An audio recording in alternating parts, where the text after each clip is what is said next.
They buried him at midnight in the grove where no one would think to look.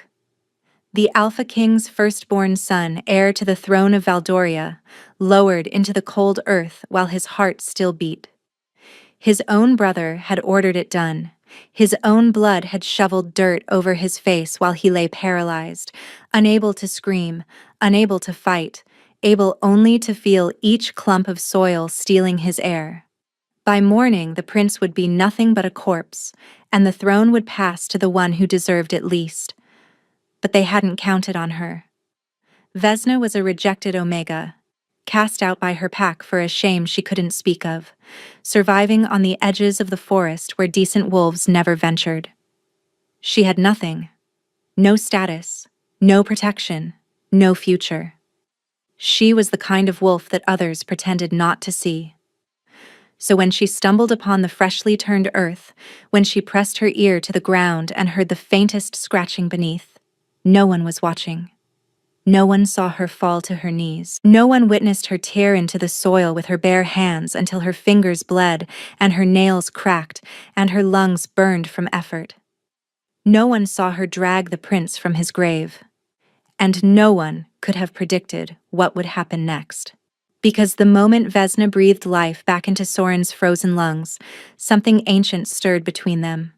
A bond that shouldn't exist, a connection that defied every law of their kind. She had saved the Alpha King's son. In return, he would offer her protection, shelter, everything she'd lost. But only under one condition. He would never let himself care for her. Neither of them understood how impossible that vow would become. The forest had a way of swallowing the unwanted. Vesna had learned this truth 3 moons ago, when her father had dragged her to the boundary stones and thrown her across them like refuse. She remembered his face, twisted with disgust, remembered her sister Cressida watching from the doorway with cold satisfaction. Most of all, she remembered the silence of her pack. Dozens of wolves who had known her since birth, and not a single voice raised in her defense. Rejected, cast out, erased. The word followed her like a shadow, branded deeper than any physical mark. In the hierarchy of wolves, rejected Omegas ranked below servants, below prisoners, below the dirt beneath one's claws. They were considered cursed, contaminated. Most didn't survive their first winter alone. Vesna had survived 3 moons. But survival and living were not the same thing. Tonight, she moved through the trees on silent feet, her threadbare cloak pulled tight against the autumn chill. She was hunting for mushrooms, for roots, for anything that might quiet the gnawing emptiness in her stomach. The Forbidden Grove was dangerous territory, too close to the palace grounds, but desperation had long since killed her caution. That's when she smelled it. Blood, fresh and metallic, cutting through the damp forest air. And beneath it, something else, something that made her wolf stir with sudden alertness. An alpha scent, powerful and rich, but wrong somehow. Fading, dying. Vesna should have run. Every instinct screamed at her to flee, to avoid whatever violence had occurred here. Rejected Omegas who stumbled into pack business didn't live to tell the tale, but her feet carried her forward. The clearing opened before her, moonlight spilling across churned earth. Someone had been digging here. Recently. The soil was loose and dark, piled in careless mounds around a shallow depression. And there, near the base of an ancient oak, she saw it. A hand. Pale fingers barely visible above the dirt, twitching with the faintest movement. Vesna's heart stopped. Then it exploded into frantic rhythm. She ran to the spot, dropping to her knees, her hands already clawing at the earth. The soil was packed tighter than it looked, and her fingers screamed in protest as she tore at it. Dirt wedged beneath her nails, cracking them. Her palms scraped against stones. She didn't care. Someone was buried here. Someone still alive. She dug until her shoulders burned. She dug until her fingers left bloody streaks across the earth. She dug until she uncovered a face. A man's face. Young, maybe 25 summers, with sharp features and dark hair matted with soil and blood. His eyes were closed, his lips blue. But when Vesna pressed her hand to his chest, she felt it. A heartbeat. Faint. Stuttering. But there. She brushed the remaining dirt from his nose and mouth, tilting his head back to clear his airway. His chest rose slightly, fell, rose again. He was breathing. Barely. But he wouldn't last long. Whoever had buried him had known what they were doing. The soil had been packed to suffocate slowly, to ensure he felt every moment of his death. Vesna grabbed his shoulders and pulled. He was heavy, far heavier than she expected. Pure muscle and alpha bulk that her omega frame strained to move. But she hooked her arms beneath his and dragged him inch by inch from the grave, grunting with effort, her boots slipping in the loose earth. When she finally hauled him free, she collapsed beside him, gasping. That's when the moonlight caught his face properly. That's when she saw the sigil embroidered on his torn shirt, the silver threading that no common wolf would ever wear. The royal crest of Valdoria. Vesna's blood turned to ice. She knew this face. Everyone in the kingdom knew this face. Prince Sorin, firstborn son of Alpha King Kalen, heir to the throne. The prince who had been announced dead 3 days ago. Dead from a hunting accident, the palace had claimed. A tragic fall, a broken neck, a kingdom in mourning. But here he was, very much alive, buried in a shallow grave in the Forbidden Grove. Someone had tried to murder him. Someone had lied about his death. And now Vesna, a rejected Omega with no status and no protection, was kneeling over his unconscious body. If anyone found her here, they would kill her. No questions asked. An Omega alone with the missing prince? She would be blamed for whatever had happened to him. She needed to leave. Now, before anyone came. Vesna was halfway to her feet when his hand shot out and grabbed her wrist. His grip was weak but desperate. His eyes fluttered open, unfocused, glazed with pain and oxygen deprivation. But they found her face and held. "Don't," he rasped, his voice barely a whisper. "Don't leave me." And then she heard it. Footsteps. Multiple sets, crashing through the forest toward the clearing, torchlight flickering between the distant trees. They were coming back. Whoever had buried him was returning to make sure the job was done. Vesna didn't think. She acted. Her hands found the prince's arms and she pulled, dragging him toward the thick underbrush at the edge of the clearing. He tried to help, his legs pushing weakly against the ground, but he was too far gone for real movement. Dead weight that her small frame shouldn't have been able to shift. Somehow, she managed, they tumbled into a dense thicket of brambles just as the torchlight broke into the clearing. Vesna clamped her hand over the prince's mouth, pressing her body against his to shield them both from view. Through the gaps in the thorny branches she watched. 3 men, warriors, judging by their build and the swords at their hips. They wore dark clothing with no insignia, their faces hidden by hoods. One of them carried a shovel. They stopped at the empty grave. For a long moment, no one spoke. Then the largest one cursed viciously. "He's gone." His voice was deep, rough with disbelief. "The dirt's been disturbed. Someone dug him out." "That's impossible," another hissed. "No one comes here. No one knew." Clearly someone did. The large man kicked at the scattered soil. "Spread out, find him. If he reaches the palace, if he tells anyone." "The kingdom still thinks he's dead," the third interrupted. "Even if he surfaces, who would believe him? Prince Corvus has already been named heir. The Alpha King has already mourned. Prince Corvus." The name hit Vesna like a blow to the chest. The prince's own brother had done this. His own blood had buried him alive. Beside her, Sorin had gone rigid. His eyes were open now, clear with a terrible understanding. He'd heard everything. "Find him anyway," the large man ordered. "Dead this time. No mistakes." The men spread into the forest, their torches casting dancing shadows through the trees. Vesna held her breath until her lungs screamed. The prince didn't move, didn't blink.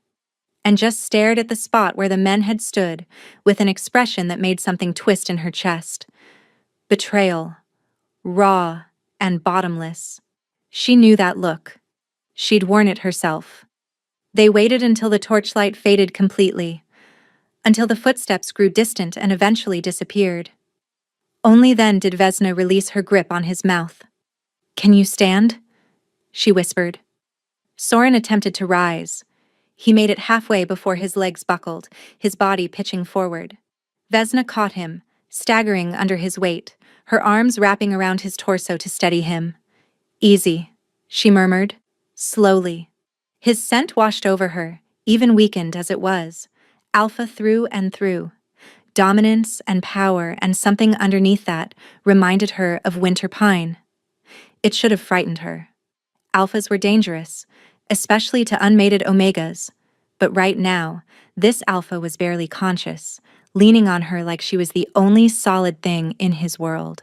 "My brother," he rasped. "Corvus did this." "I heard."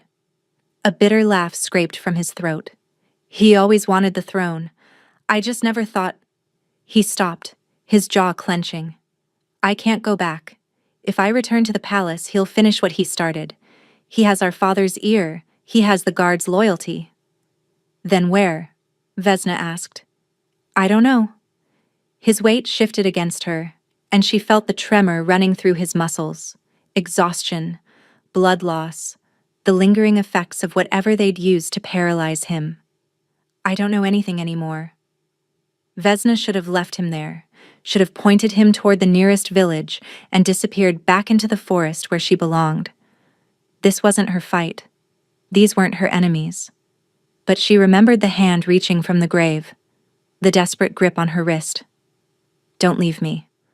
I know a place," she heard herself say. "Abandoned. Safe. At least until you recover."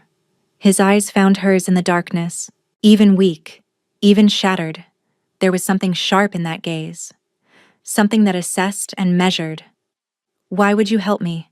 he asked quietly. "You're a rejected Omega. I can smell it on you. Helping me gains you nothing." "Maybe I know what it feels like," Vesna said, "to be buried by the people who should have protected you." Recognition passed across his face. "If you help me," he said slowly, "if you help me survive this and expose what Corvus has done, I'll restore everything you've lost. Status, pack, protection. I'll make them acknowledge you again. And if you die anyway, then at least you'll have tried." His grip tightened on her arm, steadying himself. "But hear me clearly, Omega. I trust no one now. Not after this. I'll accept your help, but don't expect gratitude. Don't expect kindness. My brother taught me what trust earns you." "I don't need your kindness," Vesna replied. "I just need you to not die." She shifted his weight against her shoulder and began walking, guiding them deeper into the forest. They'd gone perhaps 100 paces when he suddenly stopped. "Wait." His nostrils flared, his weakened senses still sharper than any Omega's. He was scenting her, reading her. "There's something else. Something you're hiding." His eyes narrowed, suspicion cutting through the exhaustion. "What are you?" Vesna's heart stuttered. She kept moving, forcing him to stumble along beside her, hoping the exertion might distract him from his question. It didn't work. "I smell it on you," Soren pressed, his voice harder now despite his weakness. "Something beneath the Omega scent. Something that doesn't belong." "You're delirious," Vesna said flatly. "You were just buried alive. Your senses are confused." "My senses are never confused." They reached a stream, and Vesna used it as an excuse to stop, lowering him against a fallen log. She cupped water in her hands and brought it to his cracked lips. He drank greedily, his eyes never leaving her face. "You saved my life," he said when he'd finished. "I'm not ungrateful for that, whatever I said before. But I need to know who I'm trusting. What I'm trusting." Vesna sat back on her heels, weighing her options. She could lie, could spin some tale about rare Omega bloodlines or unusual heritage, but something in his gaze told her he would see through it. And perhaps, just this once, she was tired of hiding. I have a gift, she said quietly. Or a curse, depending on who you ask. Soren waited. When I touch someone who's injured, I can heal them. She held up her hands, studying her own bloodied fingers. The wounds transfer to me, their pain becomes mine, their damage marks my body instead of theirs. Silence stretched between them, broken only by the babbling of the stream. That's why they rejected you, Soren said finally. Your pack. My father called it demon magic. Said I was contaminated at birth, that my mother had lain with something unnatural. Vesna's voice stayed flat, emotionless. She'd learned long ago that feeling these memories only made them worse. When I was young, I healed a pup who'd been trampled by horses. Everyone saw. After that, they looked at me differently. And when my father needed an excuse to cast me out, he used your gift against you. He used everything against me. Soren studied her for a long moment. In the moonlight, his features looked carved from pale stone, beautiful and cold. The kind of face that belonged on statues, on coins, on the portraits that hung in great halls. Not here in the mud beside a rejected Omega. Show me, he said. Vesna blinked. What? I'm injured. He gestured to his torso, where his torn shirt revealed dark bruising across his ribs. Heal me. Show me this gift of yours. You don't understand. The damage becomes mine. If I heal you fully, I'll take your wounds. All of them. Then heal me partially. His gaze was steady, testing. Prove you are what you claim. This was a mistake. She knew it was a mistake. But he was watching her with that sharp assessment, deciding whether she was asset or threat. And Vesna understood that this moment would determine everything that followed. She reached toward him slowly. Her fingers found his side, pressing gently against the bruised ribs. She closed her eyes and breathed in deeply, reaching for that strange warmth that lived somewhere beneath her heartbeat. It rose to meet her touch, flowing down her arm like liquid heat. Soren gasped. She felt his pain enter her, felt the sharp ache of cracked bone bloom across her own ribs. Not everything, she pulled back before the transfer completed, but enough. Enough to prove.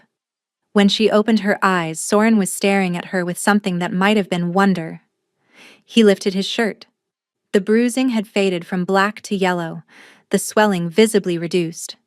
Then his gaze dropped to where Vesna clutched her own side, where fresh bruising was spreading beneath her thin dress. You weren't lying, he breathed. I don't lie.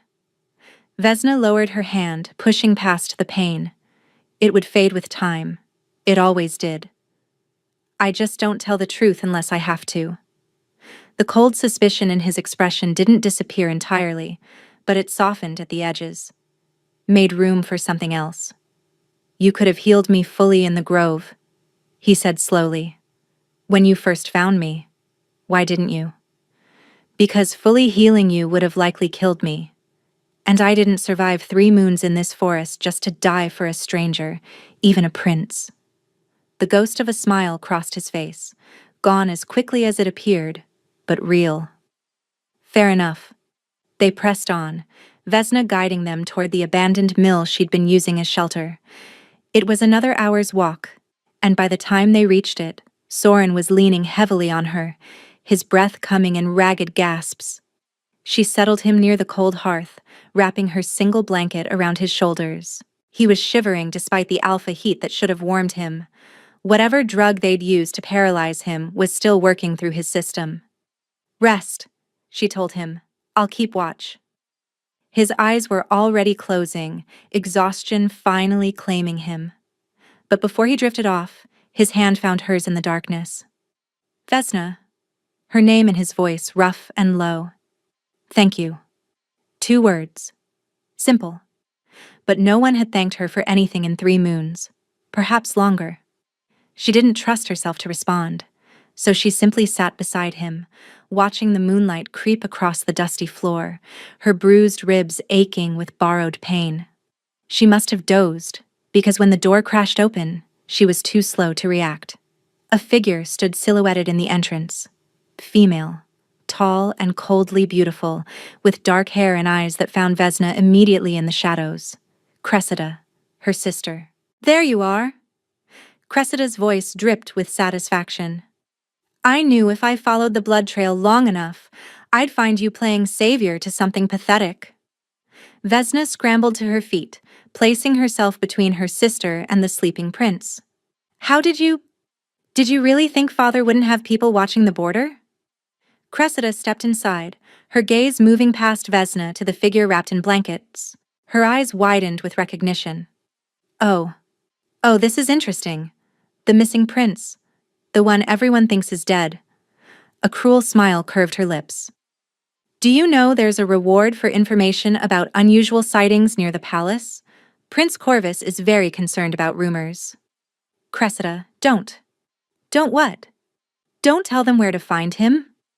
Her sister laughed, soft and vicious.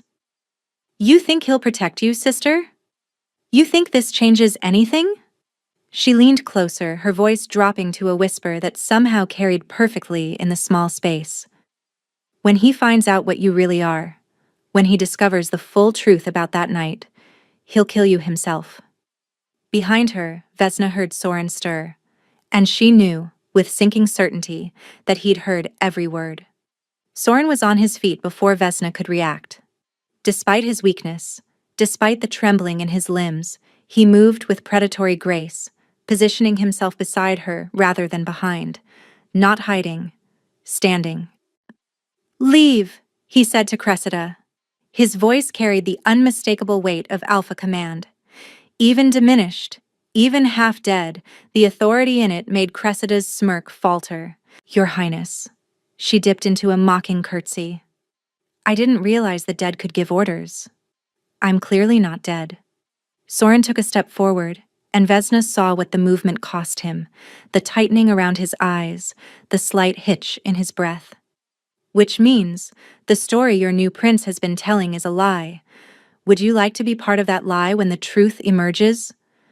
Cressida's eyes darted between them, calculating.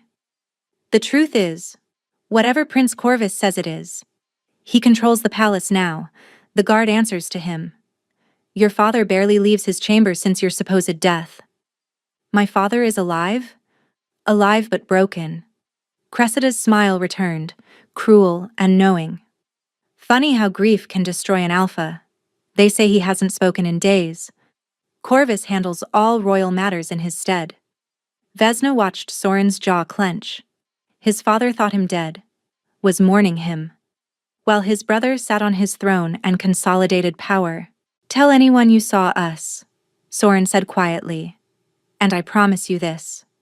When I reclaim what's mine, and I will reclaim it, your family will answer for every word you spoke against me. Threats from a dead man. But Cressida's voice had lost its confidence. She was reassessing, recalculating the odds. Perhaps I'll keep your secret for now. Perhaps I'll simply watch and see which way the wind blows. Do that. Cressida's gaze shifted to Vesna, and something ugly flickered there. Don't think I've forgotten about you, sister. Or about what you did. The prince may not know yet, but he will. And when he does, enough. Soren's command cracked through the air like a whip. Leave. Now. For a moment, Cressida seemed ready to argue, then self-preservation won. She retreated through the doorway, her footsteps fading into the pre-dawn darkness. Silence fell over the mill. Vesna stood frozen, waiting for the questions, waiting for Soren to turn on her, to demand answers about the night Cressida had mentioned, about the truth she was hiding. He had every right, every reason to distrust her now. Instead, he swayed on his feet. She caught him before he fell, guiding him back to the blankets, her hands steadier than they should have been. He was burning with fever now, his skin hot beneath her palms. The paralytic was wearing off, but something else was taking hold. You need to rest, she said. I need answers. But his eyes were already closing, exhaustion dragging him under. What did she mean? What did you do? Vesna's throat tightened. It's a long story. We appear to have time. You appear to have a fever. The story can wait until you're not dying. A sound escaped him that might have been a laugh. Practical. I appreciate practical. She settled beside him, checking his pulse, his temperature. The fever worried her. It felt unnatural. Too intense for simple exhaustion. Something was wrong beyond the obvious. Your sister hates you, Soren murmured, half-conscious. Yes. Why? Vesna considered the question. The easy answer was jealousy, resentment, their father's favoritism. But the truth was more complicated. The truth always was. Because I remind her of things she'd rather forget, she said finally, and because hating me is easier than hating herself. Soren's eyes opened slightly, focusing on her with surprising clarity. That sounds familiar. Brothers and sisters, Vesna said quietly, we wound each other deepest. Yes. He reached out, and for a moment she thought he would touch her face. Instead, his fingers found her hand, closing around it with weak pressure. Thank you. For not running when she came. For standing between us. You were unconscious. Someone had to. You could have let her take me, collected the reward yourself. I don't want rewards. Then what do you want, Vesna? The question caught her off guard. No one had asked her that in longer than she could remember. What did she want? Safety? Acceptance? To stop running? Stop hiding? Stop being the thing that everyone feared? I want to matter, she said before she could stop herself. To someone. Anyone. I want to exist in a way that isn't just surviving until tomorrow. Soren was quiet for a long moment. When he spoke, his voice was barely a whisper. You matter to me. Right now, in this moment, you are the only person in this kingdom who matters. The words shouldn't have affected her. They were born of fever and desperation, the gratitude of a man who had no one else. They meant nothing. But her pulse jumped anyway. She stayed beside him as he slept, watching his chest rise and fall, wondering why his hand in hers felt like something she'd been missing her entire life. Dawn was breaking when she heard them. Horses, multiple riders, moving fast through the forest, and voices calling to each other with the discipline of trained hunters, Corvus's men. They were searching. They moved through the forest like ghosts. Vesna led them along paths she'd mapped during her months of exile, deer trails and dried streambeds, routes that wouldn't hold tracks. Soren struggled to keep pace, his strength returning in fragments, but his fever remained. Whatever was wrong with him, it wasn't getting better. By midday, they'd reached the old watchtower. It had been abandoned for decades, its stones crumbling and its roof half collapsed. But the cellar beneath remained intact, hidden by overgrown brush and forgotten by the patrols that occasionally swept these hills. Vesna had discovered it during her first desperate weeks alone, had claimed it as one of several bolt holes scattered across the territory. We'll be safe here, she said, helping Soren down the narrow stairs into darkness, at least for a few days. The cellar was small but dry, with a fire pit vented through a crack in the foundation. Vesna had stocked it with dried meat, blankets, and candles during better times. Now she was grateful for past paranoia. Soren collapsed onto the bedding she'd arranged, his breathing labored. In the candlelight she could see how pale he'd become, how the shadows had deepened beneath his eyes. This wasn't normal recovery. Something was eating at him from within. Let me see your wounds, she said. He didn't argue, too weak for pride. She helped him remove his tattered shirt, her fingers brushing against skin that burned like a brand. The bruises she'd partially healed had faded completely now. But there, over his heart, she saw something that made her blood freeze. Black lines. They spread from a point just below his collarbone like cracks in ice, threading outward in delicate, terrible patterns. They hadn't been there before. She was certain. What is this? She breathed. Soren looked down at his own chest. For a moment, surprise flickered across his face. Then it faded into something worse. Recognition. Nightshade venom, he said quietly, mixed with something else. Something magical. Corvus showed me the vial before they buried me. He wanted me to know what was killing me. Poison? Vesna's hands hovered over the dark lines, afraid to touch. Why didn't you tell me? Because there's no cure. His voice was flat, emptied of hope. Nightshade venom alone would have killed me within hours. Whatever they added slowed it, made it linger. He wanted me to suffer, to feel my body failing piece by piece. But you're still alive. You're fighting it. For now. Soren met her eyes and she saw the truth there, the acceptance. The poison feeds on something. I can feel it growing stronger sometimes, weaker other times. I haven't figured out the pattern. Vesna's mind raced. Poison that fed on something. That grew stronger or weaker depending on circumstances. She thought of everything she knew about dark magic, about curses, about the old stories her grandmother had whispered before she died. What were you feeling? She asked slowly. When it grew stronger?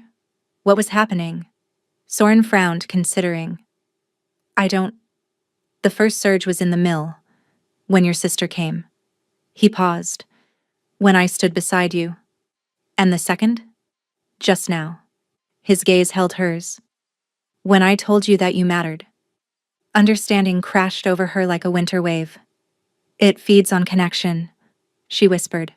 On caring. The more you care for someone, the stronger it grows. Soren was silent for a long moment.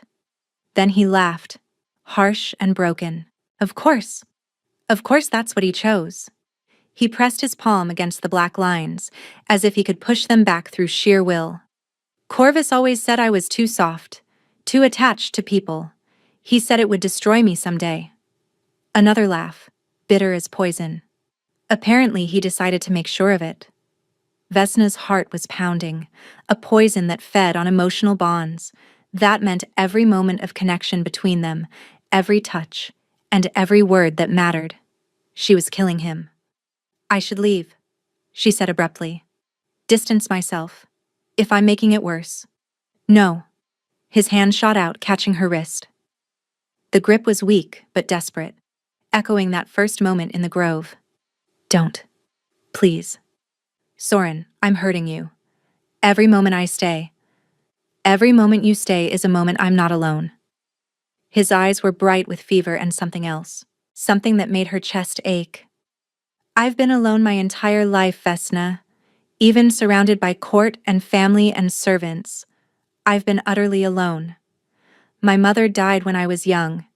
My father retreated into duty. My brother. He stopped, swallowing hard. My brother smiled at me for 20 years while planning to bury me alive. I'm sorry. Don't be sorry. Just stay.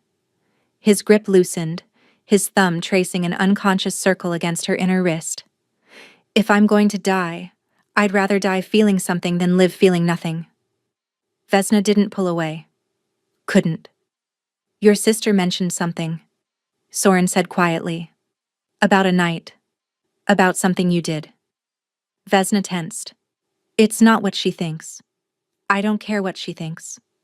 His eyes found hers. I care what you tell me. When you're ready. If you're ever ready. It wasn't forgiveness for something she hadn't confessed. It was something better. It was trust. Tell me about her, she said softly, changing the subject. Your mother. Soren's expression shifted. Grief and love tangled together. She was kind. That's what I remember most. In a court full of politics and posturing, she was genuinely kind. She used to sing to me when I couldn't sleep. Old songs, lullabies from before the kingdoms formed. What happened to her? She died. The words came out carefully, controlled. When I was 8. An illness, they said. She wasted away over months, growing weaker and weaker until one morning she simply didn't wake. His jaw tightened. I've always wondered if it was really illness. If Corvus... He stopped himself, shaking his head. He would have been 10, Vesna said. Could a child really? You don't know my brother. Soren's voice was quiet but certain. He was never really a child. Never played, never laughed, and never seemed to want anything except what I had. Our mother preferred me. I know that's a terrible thing to say, but it was true. She tried to hide it, but Corvus knew. He always knew. Vesna thought of her own sister, of the jealousy that had curdled into hatred over years of perceived slights. And your father? She asked. My father loved my mother completely. When she died, part of him died too. He became distant, cold. He ruled justly, but without warmth. Soren's eyes found hers. Until now, I never understood why he kept everyone at arm's length. Never understood why he refused to form attachments. You think he knew? About the poison, the curse. You think he was protecting himself. I think he was protecting me. Soren's voice cracked.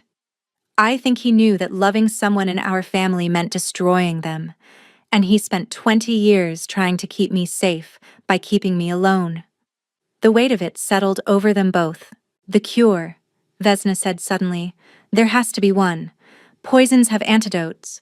Curses can be broken. Vesna. No. She pulled her hand free, standing. I didn't dig you out of that grave just to watch you die slowly. There's a solution. There's always a solution. Soren watched her pace, something like wonder in his fevered gaze. You really believe that? I have to. She stopped, facing him. Because the alternative is unacceptable.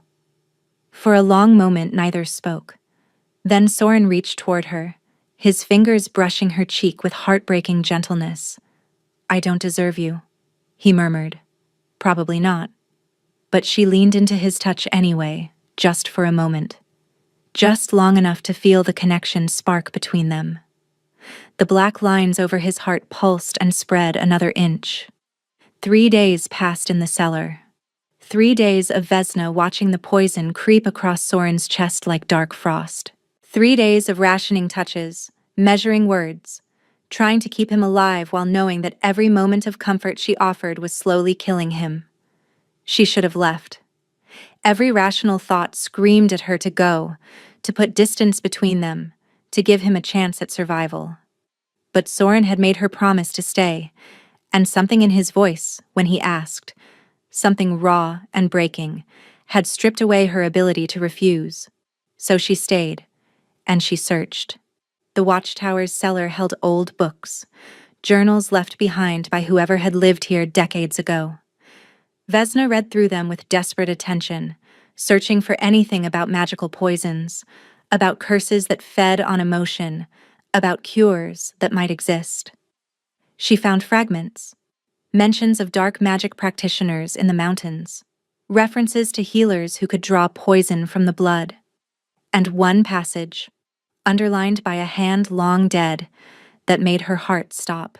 The corruption of Nightshade, when bound with blood magic, can only be purged by one whose gift works in opposition.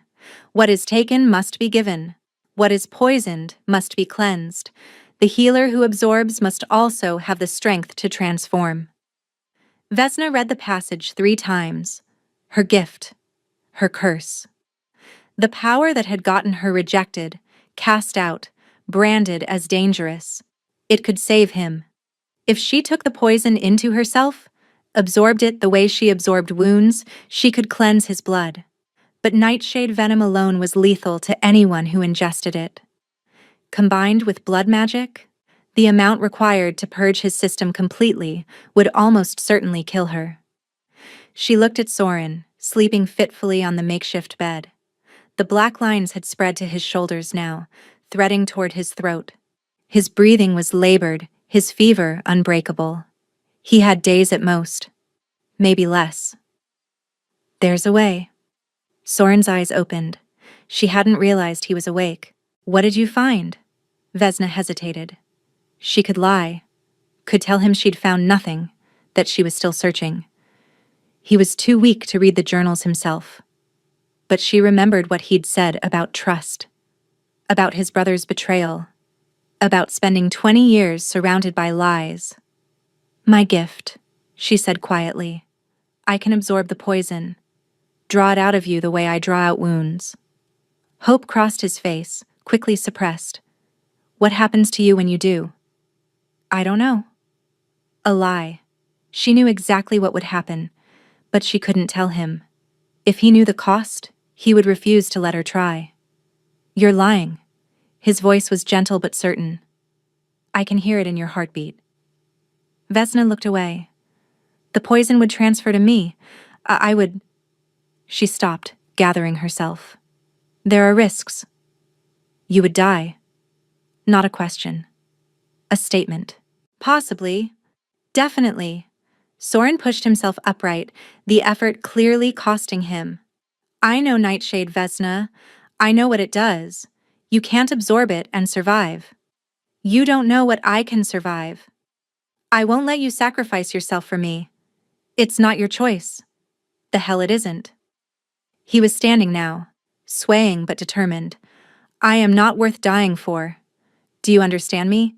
I'm the fool who trusted his brother, who never saw the knife coming, who let himself get buried alive without a fight. I'm not worth... Stop. The word came out with more force than she intended. Soren went silent, surprised. You don't get to decide your worth to me, Vesna said. You don't get to tell me that the first person who ever looked at me like I mattered doesn't deserve saving. I've spent my entire life being told I was worthless, being treated like something to be discarded. I will not let you do the same to yourself. Soren stared at her. You... He stopped, started again. When you look at me, what do you see? I see someone who defended me to my sister without knowing why. Someone who held my hand while he was dying because he didn't want me to be alone. Someone who... Her voice cracked. Someone I care about. More than I should. More than I meant to. The black lines on his chest pulsed visibly, spreading another inch. Soren looked down at them, then back at her, and the expression on his face broke something inside her. Every time I feel something for you, he said slowly, the poison grows stronger. Every moment of connection, every touch, every word that matters, it's feeding on this. On us. I know. Then you know what this means. He took a step toward her, then another. Caring about you is killing me, Vesna. Being near you is killing me. Tears burned behind her eyes. I should leave. I should have left days ago. Yes. He was close now, close enough that she could feel the fever heat radiating from his skin. That would be the smart thing, the logical thing, the thing that might keep me alive a little longer. Then let me go. I can't. His hand found her face, cupping her cheek with trembling fingers. I tried. Every night since you found me, I've tried to push you away, to build walls between us, to not feel what I'm feeling. Soren, I love you. The words fell from his lips like stones into still water. I love you. And I've known it since the moment you reached into the dirt with your bare hands and refused to let me die alone. The black lines exploded across his skin. Soren gasped, his body convulsing. His hand fell from her face as he staggered backward, clutching his chest. The poison was racing now, spreading visibly beneath his skin, threading up his neck toward his face. Vesna caught him as he fell. No, she sobbed. No, no, no, hold on, please hold on. His eyes found hers, already glazing with pain. Worth it, he whispered, saying it, worth it. Don't you dare die, don't you dare. Tell me you love me. His voice was fading.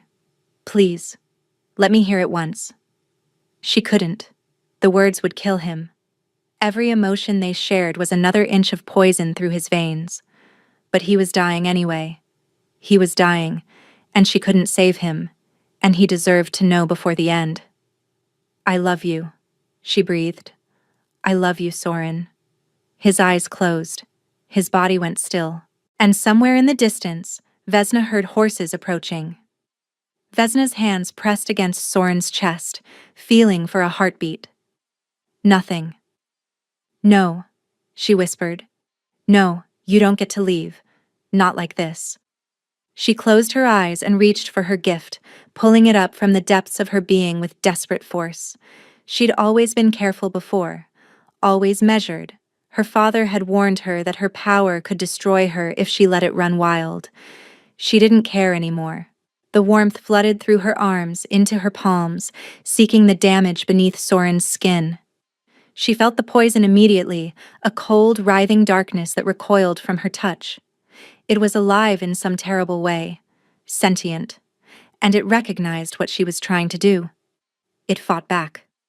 Pain exploded through Vesna's body as the first threads of poison transferred into her veins. It was worse than anything she'd ever absorbed. Worse than broken bones or torn flesh. This was corruption itself, hatred made liquid, designed to destroy from within. But she didn't stop.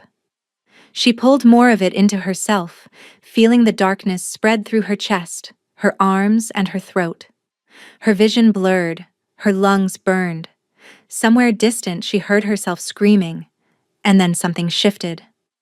The poison inside her met something else, something that had always been there, buried beneath the healing warmth. A second gift. A shadow to the light. Vesna gasped as understanding flooded through her. She could absorb wounds. She'd always known that.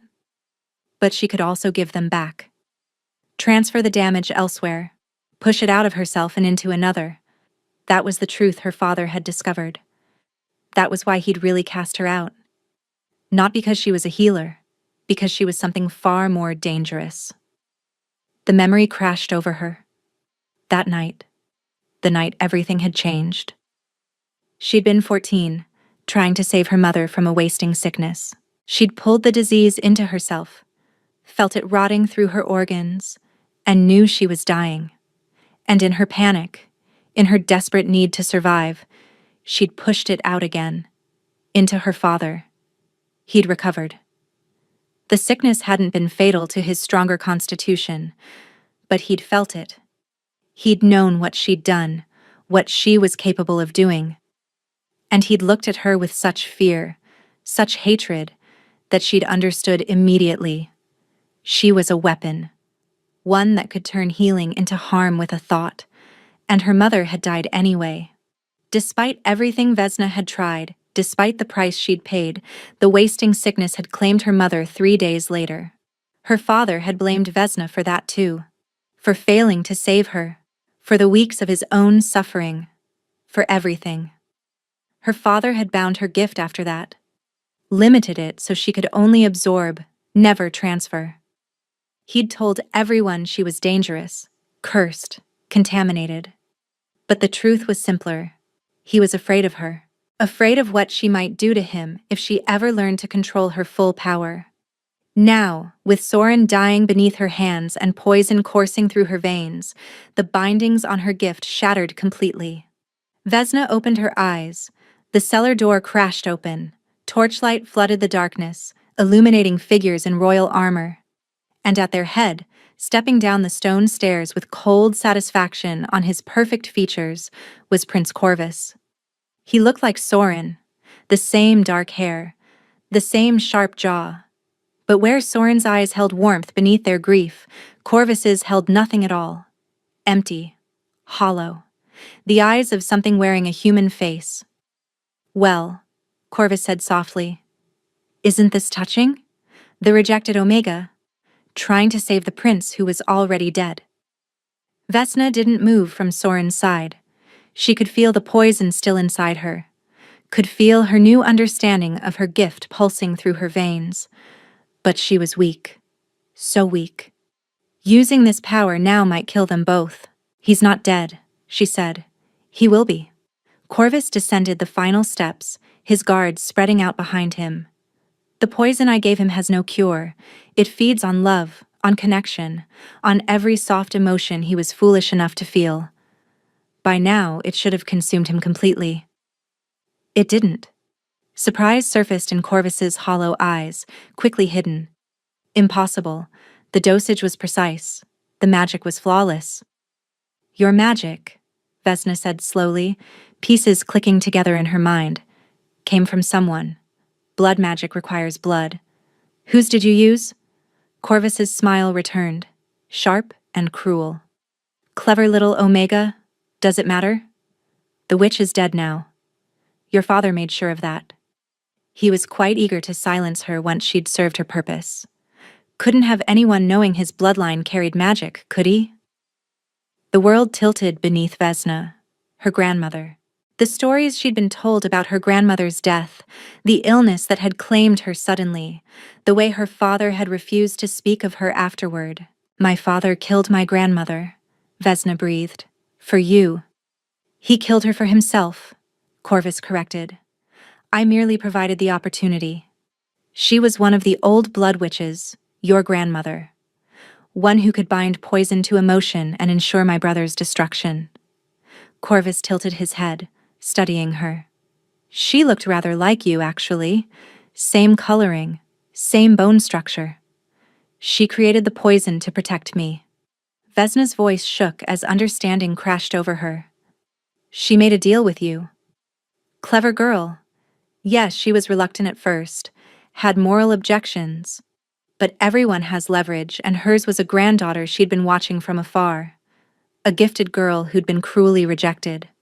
His smile widened. She created the poison in exchange for my promise to leave you alone, and your father killed her before she could warn anyone about what we'd done. You're a monster. I'm a king. Corvus shrugged. Or I will be, once we've finished cleaning up loose ends. Vesna's hands were shaking. Rage and grief tangled together in her chest, threatening to overwhelm her. Her grandmother had died for her, had created this nightmare trying to protect her, and her own father had murdered her to keep his secrets. There's always a way to break a curse, she said, her voice steadier than she felt. Every poison has an antidote. Not this one. Corvus stepped closer, confident now. The magic was bound to blood. The witch's blood. Since she's dead. Her bloodline isn't. Corvus stopped. Vesna rose to her feet, the poison still writhing inside her, her grandmother's blood singing in her veins. She understood now. Understood why she could feel the darkness so clearly, why it responded to her touch in ways it shouldn't. The curse was tied to her bloodline, and she had the power to unmake it. You made a mistake, she said quietly. You killed the witch, but you left her heir alive.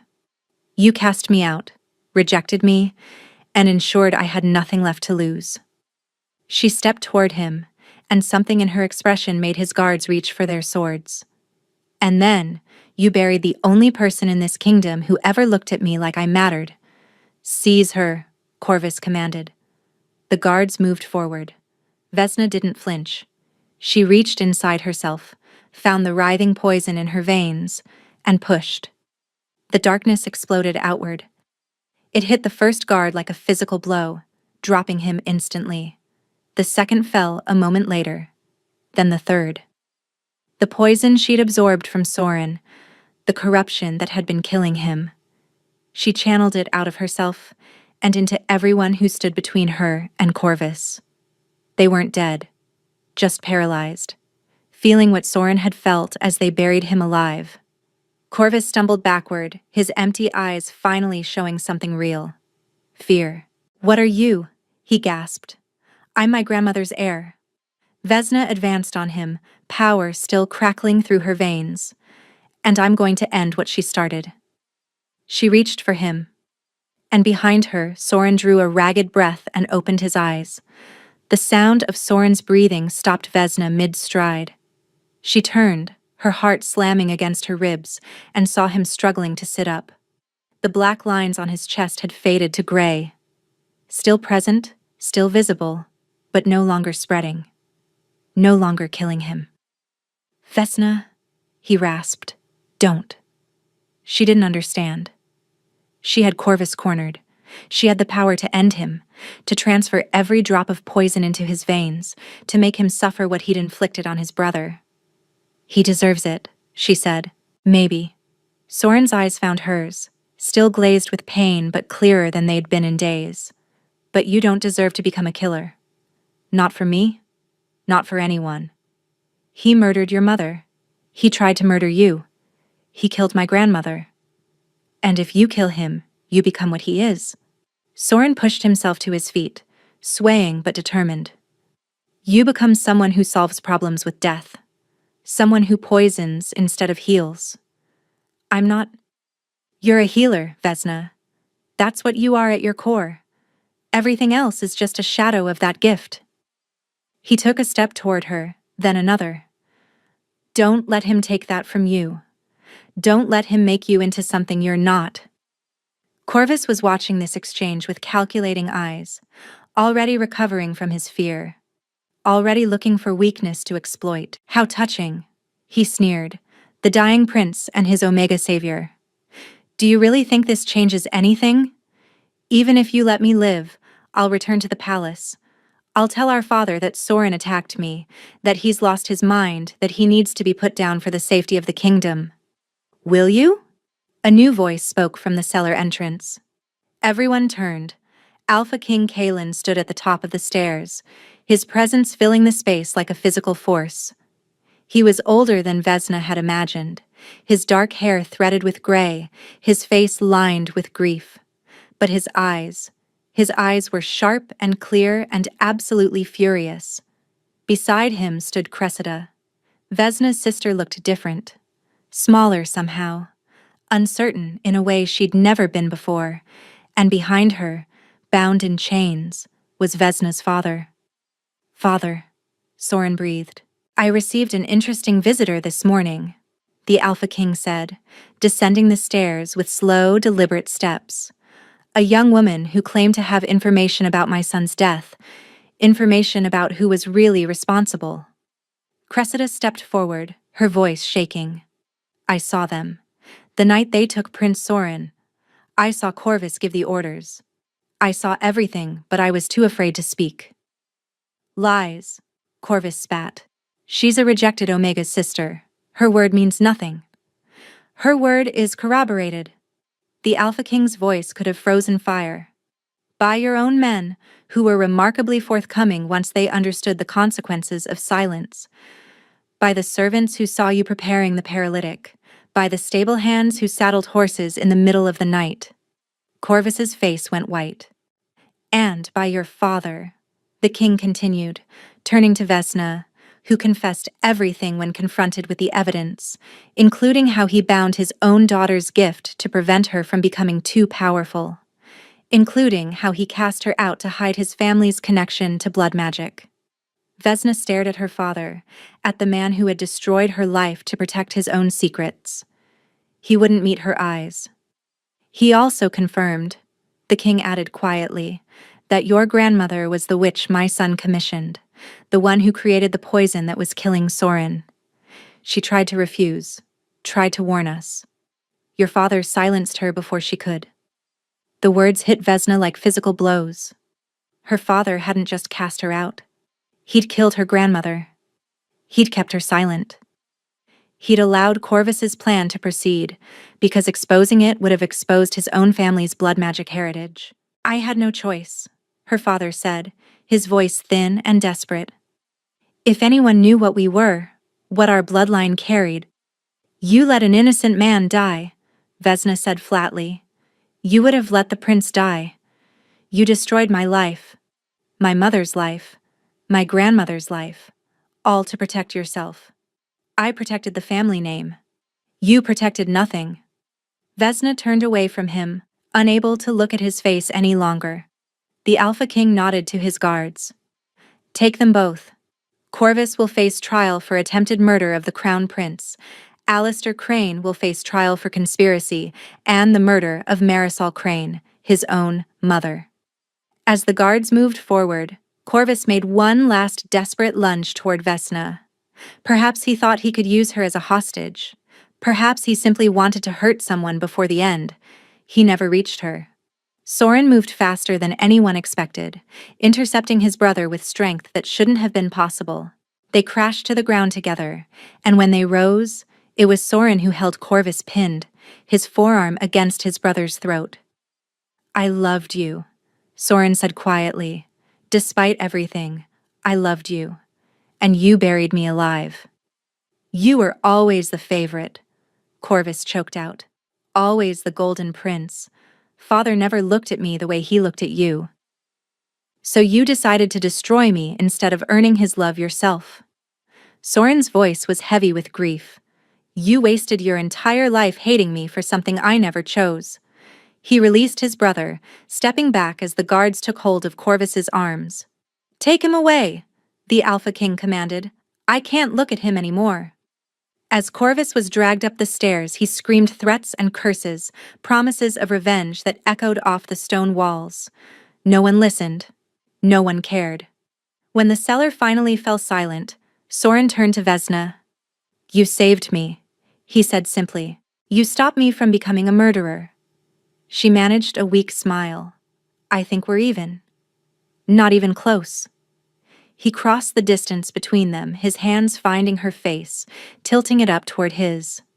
You dug me out of my grave with your bare hands. You took poison into your own body to cleanse mine. You faced down my brother with nothing but your gift and your courage. Soren, I love you. He said it clearly, deliberately, without hesitation. And I don't care if saying it kills me. I won't spend another moment pretending otherwise. Vesna's eyes went to his chest, waiting for the black lines to spread. They didn't. The curse was broken. Her grandmother's blood magic, channeled through her own gift, had unraveled it completely. The poison that fed on love had been purged, and what remained was just them. Just two broken wolves who had somehow found each other in the darkness. I love you too, she whispered. Soren kissed her. It was everything a first kiss should be and nothing like she'd imagined. Gentle and fierce, desperate and patient, the beginning of something that neither of them had dared to hope for. When they finally broke apart, the Alpha King was watching them with an expression that might have been a smile. I believe, he said slowly, that I have a throne to restore to its rightful heir, and a new member to welcome into the royal family. Vesna blinked. Your Majesty, I'm a rejected Omega. I have no status, no bloodline worth mentioning. You have the bloodline of the woman who tried to save my son's life, the king interrupted. You have the gift that broke the curse my youngest son created. And you have the love of my heir. His eyes softened. That is more than enough. Cressida stepped forward hesitantly. Vesna, I know I don't deserve your forgiveness. I knew Father was wrong about you. I always knew. But I was afraid and jealous and... We'll talk, Vesna said. Later, when all of this is settled. It wasn't forgiveness. Not yet. But it was a door left open, a possibility of healing that hadn't existed before. 6 months later, Vesna stood in the great hall of Valdoria, wearing a gown of silver and white that made her feel like someone else entirely. Soren stood beside her, healthy and whole, the crown prince restored to his rightful place. The black lines on his chest had faded to nothing. The only mark that remained was the thin scar over his heart, a reminder of how close they'd both come to losing everything. Ready? He murmured. No. Vesna smiled despite her nerves. But I don't think anyone's ever ready for this. The priest began the bonding ceremony, his voice echoing through the hall packed with nobles and commoners alike. Vesna barely heard the words. She was too busy watching Soren's face, seeing the joy there, the love that no longer had to hide. When the time came for their vows, Soren took her hands in his. I was dead when you found me, he said quietly. Not just buried, but dead inside. Empty. I'd spent my whole life keeping everyone at a distance because I was afraid of what caring might cost. And then you reached into the dirt with your bare hands and refused to let me stay buried. Tears burned behind Vesna's eyes. You saw me when no one else would look. You stayed when everyone else would have run. You loved me when loving me was literally killing you. His voice cracked. I don't have the words for what you mean to me. I don't think the words exist. But I'm going to spend the rest of my life trying to find them. When it was her turn, Vesna's voice was steadier than she expected. I was rejected, she said, cast out, told that I was worthless, dangerous, better off forgotten. I believed it for so long that I forgot what it felt like to matter to anyone. She squeezed his hands. And then you looked at me like I was the most important person in your world. You trusted me with your life, with your secrets, with your heart. You saw the parts of me I'd been taught to hate and loved them anyway. Soren's eyes were bright with unshed tears. I love you, Vesna said. I love you. And I'm not afraid to say it anymore. I'm not afraid of what it might cost. Because you taught me that some things are worth any price. The priest pronounced them bonded. Soren kissed her. The hall erupted in cheers. But as they walked out together, hands intertwined, Vesna caught sight of two figures at the edge of the crowd. Cressida, watching with an expression that was almost pride. And beside her, a young woman with Vesna's own coloring and their grandmother's sharp eyes. A cousin she'd never known existed, discovered during the investigation into their family's blood magic heritage. The bloodline continued. The gift would pass on to new generations, and this time, it would be nurtured instead of feared. Soren leaned close as they stepped into the sunlight. What are you thinking? Vesna smiled at him, at this man who had changed everything, who had been buried in darkness and emerged into light. I'm thinking, she said, that they tried to bury us both, and look what grew instead. Soren laughed, pulling her close. They'd been rejected, cast out, left for dead. But they'd found each other in the darkness. They'd clawed their way back to the surface with bare hands and stubborn hearts. And now they stood in the light together, proof that even the most broken things could become something beautiful.